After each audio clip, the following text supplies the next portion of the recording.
നമ്മുടെ തോട്ടപ്പള്ളി ഈ മണലെടുക്കുന്നത് സംബന്ധിച്ച് ചില വിവാദങ്ങൾ ബോധപൂർവം ഉണ്ടാക്കാൻ ചിലർ ശ്രമിക്കുന്നതായി ഞങ്ങളുടെ ശ്രദ്ധയിൽപ്പെട്ടു. അതുകൊണ്ട് അതിൻ്റെ നിജസ്ഥിതി ജനങ്ങളെ അറിയിക്കേണ്ട ബാധ്യത ഞങ്ങൾക്കുള്ളത് കൊണ്ടാണ് ഇങ്ങനൊരു മീറ്റിംഗ് ഈ അവധി ദിവസത്തിൽ വിളിച്ചത്. നിങ്ങൾക്കൊക്കെ അറിയാവുന്നതുപോലെ പമ്പയാറും അച്ചൻകോവിലാറും ഒന്നിച്ചു ചേർന്ന് അത് അറബിക്കടലിലേക്ക് ഒഴുകി വരുന്ന ദേശീയപാതയിലാണ് തോട്ടപ്പള്ളി സ്പിൽവേ. ഇത് 52-ലാണ് സ്പിൽവേ സ്ഥാപിച്ചത്. ഈ വേലിയേറ്റ സമയത്ത് ഉപ്പുവെള്ളം കുട്ടനാട് പ്രദേശത്തേക്ക് വ്യാപിക്കാതിരിക്കാനും ഉപ്പുവെള്ളം കയറി കുട്ടനാട് കൃഷിയും കുടിവെള്ള പ്രശ്നങ്ങളും ഉണ്ടാകരുത് എന്നതിനെ അടിസ്ഥാനപ്പെടുത്തിയിട്ടാണ് ഈ സ്പിൽവേ സ്ഥാപിച്ചത്. ഇത് നദിയിലെ ഒഴുക്ക് കുറയുമ്പോൾ സ്പിൽവേ തുറക്കും, അല്ല നദിയിലെ കുറയുമ്പോൾ സ്പിൽവേ ഷട്ടറുകൾ അടച്ചു വെക്കും. സ്പിൽവേക്കാകെ 362 മീറ്റർ വീതിയാണുള്ളത്. എന്നാൽ മണലടിഞ്ഞും മറ്റും അത് 100 മീറ്ററായി ചുരുങ്ങിയിരിക്കുകയാണ്. സ്പിൽവേയിൽ മണൽ അടിഞ്ഞു കൂടുന്നതിനാൽ നദിയിലെ വെള്ളം കൂടുമ്പോൾ അത് സുഗമമായി കടലിലേക്ക് ഒഴുകി പോകുന്നില്ല. ഇത് കുറേ വർഷങ്ങളായി തുടരുന്നൊരു പ്രശ്നമാണ്. കഴിഞ്ഞ 2 പ്രളയകാലത്തും കുട്ടനാടിൽ ഉയർന്നു വന്ന പ്രശ്നം ഈ വെള്ളത്തിൻ്റെ ഒഴുക്ക്, അറബിക്കടലിലേക്ക് ഒഴുക്ക് വേണ്ടത്ര വേഗതയിൽ ഒഴുകിപ്പോകുന്നില്ല എന്നുള്ളതാണ്. അത് സംബന്ധിച്ച് പരിശോധിച്ച് 2019 തന്നെ ഈ ആറിൽ അടിഞ്ഞുകൂടുന്ന മണ്ണ് നീക്കം ചെയ്യാൻ അനുമതി കൊടുത്തിരുന്നു. 2019 2018-ലെയും 2019-ലെയും കാലവർഷക്കെടുതിയിലും നമുക്കെല്ലാം അറിയാം കുട്ടനാട് പ്രദേശം പൂർണ്ണമായും വെള്ളത്തിൽ മുങ്ങിയിരുന്നു. അതിൻ്റെ ഒരു പ്രധാനപ്പെട്ട കാരണം ഇപ്പോൾ മറുഭാഗത്ത് തണ്ണീർമുക്കമുണ്ടായി, ഈ ഭാഗത്ത് തോട്ടപ്പള്ളി സ്പിൽവേ ആയി. അപ്പോൾ സ്പിൽവേ തുറന്നിട്ടാണ് ഈ വെള്ളം അറബിക്കടലിലേക്ക് യഥേഷ്ടം ഒഴുകി പോവുക. അപ്പോൾ ആലപ്പുഴയുടെ കിഴക്കൻ ഭാഗങ്ങളും കുട്ടനാടും വെള്ളത്തിൽ മുങ്ങിപ്പോകാതെ കൃഷിനാശമുണ്ടാകാതെ സംരക്ഷിക്കുന്നതിന് വേണ്ടിയിട്ടുള്ള ഒരു സംവിധാനമാണ് പ്രധാനമായിട്ടും ഈ സ്പിൽവേ. അതുകൊണ്ട് ഈ സ്പിൽവേ ഷട്ടറുകൾ തുറക്കുകയും അടക്കുകയും അതിനൊക്കെ അനുസരിച്ച് ഈ വെള്ളത്തിൻ്റെ നിയന്ത്രണങ്ങൾ നിയന്ത്രിക്കുകയും ചെയ്യുന്നുള്ളതാണ്. വരും വർഷങ്ങളിൽ ഈ വെള്ളപ്പൊക്ക ദുരിതം കൂടുതലുണ്ടാകാൻ സാധ്യതയുണ്ട് എന്നുള്ളതാണ് നിഗമനം. അത് മനസ്സിലാക്കിക്കൊണ്ട് തന്നെ വെള്ളപ്പൊക്ക ദുരിതം ഉണ്ടാകാതിരിക്കാൻ, കുട്ടനാടിനെ രക്ഷിക്കാൻ ഈ നദിയിലെ അടിഞ്ഞുകൂടിയിരിക്കുന്ന മണൽ പൂർണ്ണമായും നീക്കം ചെയ്ത് ഈ നദി പൂർണ്ണമായും അതിൻ്റെ സാധാരണഗതിയിൽ ഒഴുകി അറബിക്കടലിലേക്ക് പോകാനും അത് ഉപ്പുവെള്ളം ഇങ്ങോട്ട് കയറാതിരിക്കാനുമുള്ള ഒരു ഫലപ്രദമായ സംവിധാനമാണ് തോട്ടപ്പള്ളി സ്പിൽവേ. അതുകൊണ്ട് ഈ കേന്ദ്ര നിയമപ്രകാരം ഈ സ്പിൽവേ ഇപ്പോൾ ദുരന്ത നിവാരണ അതോറിറ്റിയാണ് ഇത് കണ്ടുകൊണ്ട് ഈ സ്പിൽവേയിൽ അടിഞ്ഞുകൂടിയ മണൽ നീക്കം ചെയ്യാൻ നിർദ്ദേശിച്ചത്. അത് ദുരന്ത നിവാരണ അതോറിറ്റിയുടെ അധികാരമാണ്. എല്ലാ പാർട്ടികളും എനിക്ക് തോന്നുന്നത് കഴിഞ്ഞ പ്രാവശ്യം ഉയർത്തിയിട്ടുള്ളൊരു പ്രശ്നം ഈ നദികളിൽ ഇങ്ങനെ മണ്ണ് വന്ന് നിറഞ്ഞ് നദികൾക്ക് ഉൾക്കൊള്ളാൻ കഴിയുന്ന വെള്ളത്തിൻ്റെ അളവ് കുറയുകയാണ്. ഈ മണൽ കൃത്യമായി നീക്കം ചെയ്യുന്നില്ല. അതുകൊണ്ട് തന്നെ ഈ നദികൾ പലപ്പോഴും വഴിമാറി ഒഴുകുന്നു. എല്ലാ രാഷ്ട്രീയ പാർട്ടികളും കഴിഞ്ഞ പ്രളയത്തിന് ശേഷം പറഞ്ഞിട്ടൊരു കാര്യമാണത്. അപ്പോൾ ദുരന്ത നിവാരണ അതോറിറ്റി ഇതെല്ലാം ഈ വിമർശനങ്ങളെല്ലാം കണ്ടുകൊണ്ട് തന്നെ ഈ നദിയിലെ വെള്ളം സുഗമമായി ഒഴുകി പോകാൻ കഴിയത്തക്ക നിലയിൽ നദിയിൽ അടിഞ്ഞുകൂടിയിരിക്കുന്ന മണ്ണ് നീക്കം ചെയ്യാൻ വേണ്ടി തീരുമാനിച്ചു. ആ മണ്ണ് നീക്കം ചെയ്യുന്നതിന് വേണ്ടിയിട്ടുള്ള നടപടിയാണ് ഇപ്പോൾ തോട്ടപ്പള്ളിയിലുള്ളത്. ഈ കേന്ദ്ര നിയമമനുസരിച്ച് ഈ ധാതുക്കളടങ്ങിയ മണ്ണ് സർക്കാർ ഉടമസ്ഥതയിലോ സർക്കാർ നിയന്ത്രണത്തിലോ ഉള്ള സ്ഥാപനങ്ങൾക്ക് മാത്രമേ കൈകാര്യം ചെയ്യാൻ പാടുള്ളൂ. സുപ്രീം കോടതിയും അത് നിരീക്ഷിച്ചിട്ടുള്ളതാണ്. അതുകൊണ്ട് ഈ മണൽ തോട്ടപ്പള്ളിയിൽ നിന്ന് നീക്കം ചെയ്യാൻ വേണ്ടി നടപടി സ്വീകരിച്ചപ്പോൾ കണ്ടിട്ടുള്ളൊരു കാര്യം, ഇത് കരിമണലാണ്, ധാതുക്കളുള്ള മണലാണ്. അത് പ്രകാരം ഈ മണൽ കൈകാര്യം ചെയ്യാൻ ഒന്നിക്കൽ KMML അല്ലെങ്കിൽ IRE, ഈ രണ്ട് സ്ഥാപനങ്ങൾക്കേ സാധിക്കൂ. അതുകൊണ്ട് ഇത് കൈകാര്യം ചെയ്യാൻ അധികാരമുള്ള സ്ഥാപനമെന്നുള്ള നിലയിൽ കേന്ദ്ര സ്ഥാപനമായിട്ടുള്ള IRE, KMML ഇതിനെ ചുമതലപ്പെടുത്തി. അത് പ്രകാരം ഈ സ്ഥാപനങ്ങൾ മണ്ണ് നീക്കുന്നതിന് വേണ്ടിയിട്ടുള്ള അനുമതി ലഭിച്ചതിൻ്റെ അടിസ്ഥാനത്തിൽ മണ്ണ് നീക്കം ചെയ്യുന്നു. തോട്ടപ്പള്ളിയിൽ ഏതാണ്ട് നോക്കിയപ്പോൾ 2 ലക്ഷം ക്യൂബിക് മീറ്റർ മണ്ണ് നീക്കിയാൽ മാത്രമേ വെള്ളം സുഗമമായിട്ട് ഒഴുകിപ്പോകൂ. സ്വാമിനാഥൻ ഫൗണ്ടേഷനും ചെന്നൈ IIT നടത്തിയിട്ടുള്ള പഠനങ്ങളിൽ സ്പിൽവേയിൽ അടിഞ്ഞ മണ്ണ് നീക്കം ചെയ്യണം എന്ന് വ്യക്തമാക്കിയിട്ടുണ്ട്. അതുകൊണ്ട് കുട്ടനാടിൻ്റെയും സമീപ പ്രദേശങ്ങളുടെയും സുരക്ഷിതത്വം ഉറപ്പുവരുത്താൻ മണ്ണ് നീക്കം ചെയ്യുക എന്നുള്ളതാണ് ചെയ്യേണ്ട ഒരു അനിവാര്യ ഘടകം.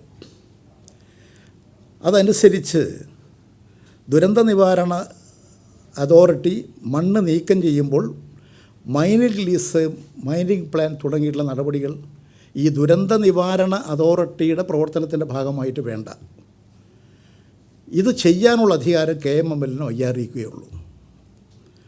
അതുകൊണ്ട് ഇത്തരത്തിൽ മണ്ണ് ഡ്രഡ്ജ് ചെയ്ത് ഈ നദിയുടെ ഇരു വശങ്ങളിലുമായിട്ട് ഡ്രഡ്ജ് ചെയ്ത് തെക്കും വടക്കും ഭാഗത്ത് കൂട്ടിയിട്ടിരിക്കുകയാണ്.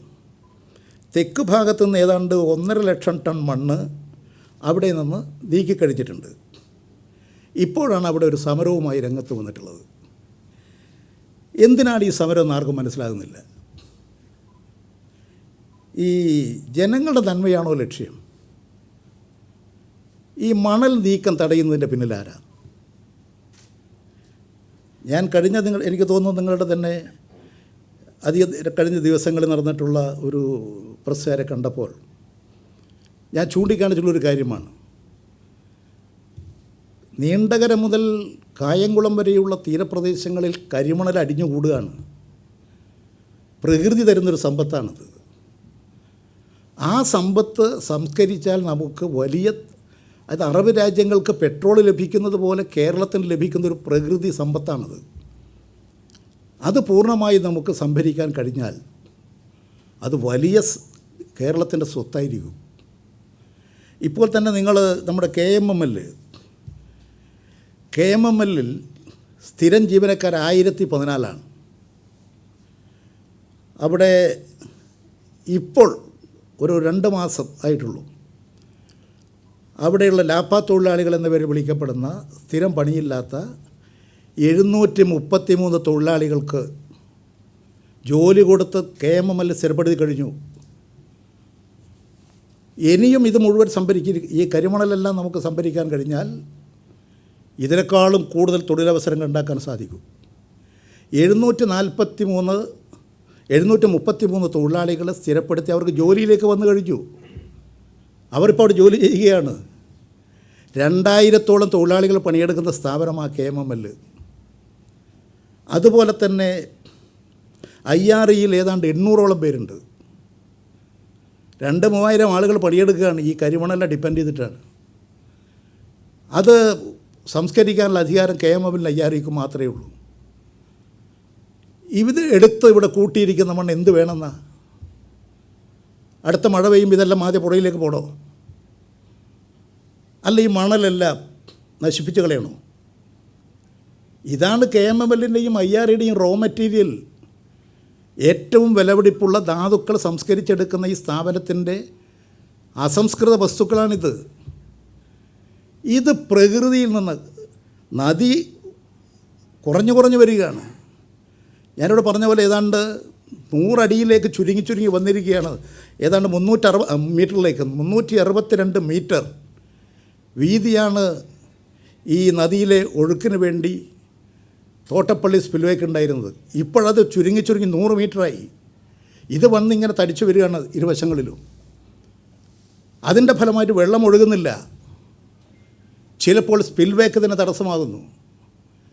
ഇത് ഇരുവശങ്ങളിലും അടിഞ്ഞുകൂടുന്ന ഈ മണൽ വാരി ആയിരക്കണക്കിന് ആൾക്ക് ജോലിയും കേരളത്തിൻ്റെ സമ്പത്തുമായി തീർക്കുന്ന ഈ അസംസ്കൃത വസ്തു ഉപയോഗിക്കുന്നതിന് എന്തിനാണ് എതിർക്കുന്നത്?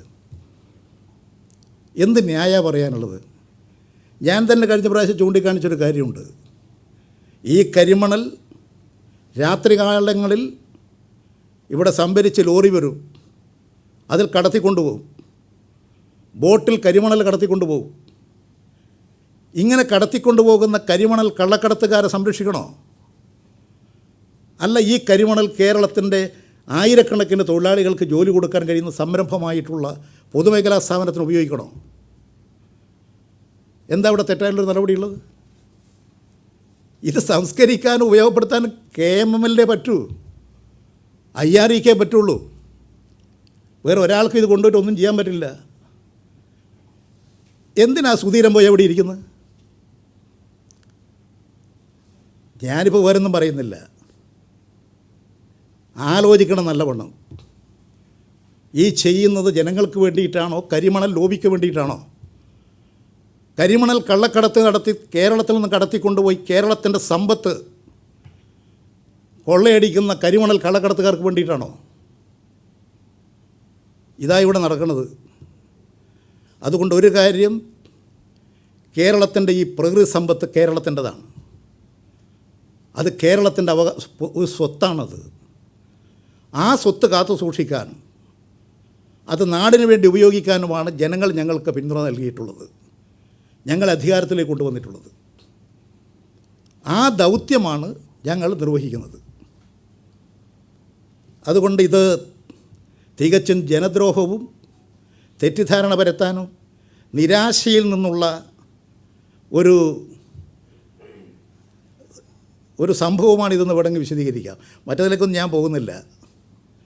ഇതുകൊണ്ടൊന്നും രാജ്യത്തിന് മുമ്പിൽ അംഗീകാരം കിട്ടും എന്ന് ധരിച്ച് നടക്കരുത്. അതുകൊണ്ട് തോട്ടപ്പള്ളി സ്പിൽവേ കുട്ടനാടിനെ രക്ഷിക്കാനുള്ളതാണ്, തൊട്ടുകിടക്കുന്ന മലയോര മേഖലകളെ പ്രദേശങ്ങളെ രക്ഷിക്കാനുള്ളതാണ്, വെള്ളപ്പൊക്കം തടഞ്ഞു നിർത്തുന്നതിന് വെള്ളപ്പൊക്കത്തിൽ നിന്നും നാടിനെ സംരക്ഷിക്കാനുള്ളതാണ്, പ്രകൃതിക്ഷോഭത്തിൽ നിന്ന് നാടിനെ രക്ഷിക്കാൻ പുഴയിലെ ഒഴുക്ക് ശരിയായ രീതിയിൽ തിരിച്ചുവിടാനുള്ള ശാസ്ത്രീയമായ നടപടിയുടെ ഭാഗമായിട്ടുള്ള പ്രോസസ്സേ ഇപ്പോൾ അവിടെ നടക്കുന്നുള്ളൂ. ഇവർ ചെന്നിട്ട് കോടതി കേസ് കൊടുത്തു. കോടതി നിരീക്ഷണം നടത്തി. കോടതി ചോദിച്ച് ഈ കൂട്ടിയിട്ടിരിക്കുന്ന മണ്ണ് അവിടെ ഇട്ടാൽ രാത്രി കള്ളക്കടത്തായി കൊണ്ടുപോയതിൻ്റെ ഉത്തരവാദിത്വം നിങ്ങൾ ഏറ്റെടുക്കുമോ? അടുത്ത പഞ്ചായത്ത് കോൺഗ്രസിൻ്റെ പഞ്ചായത്താണ്. ആ പഞ്ചായത്താണ് പോയിട്ട് കേസ് കൊടുത്തത്. കോടതി എടുത്ത് തള്ളിയെന്ന് മാത്രമല്ല, ഈ കൂട്ടിയിട്ട മണ്ണ് നഷ്ടപ്പെട്ടാൽ ആര് ഉത്തരവാദിയാകും എന്നാണ് കോടതി ചോദിച്ചത്. അപ്പോൾ കോടതിയിൽ പോയിട്ടും തടയാൻ സാധിച്ചില്ല. എന്നാൽ ഇരിക്കട്ടെ, കുറച്ച് ബഹളം കൂട്ടി അക്രമം നടത്തി.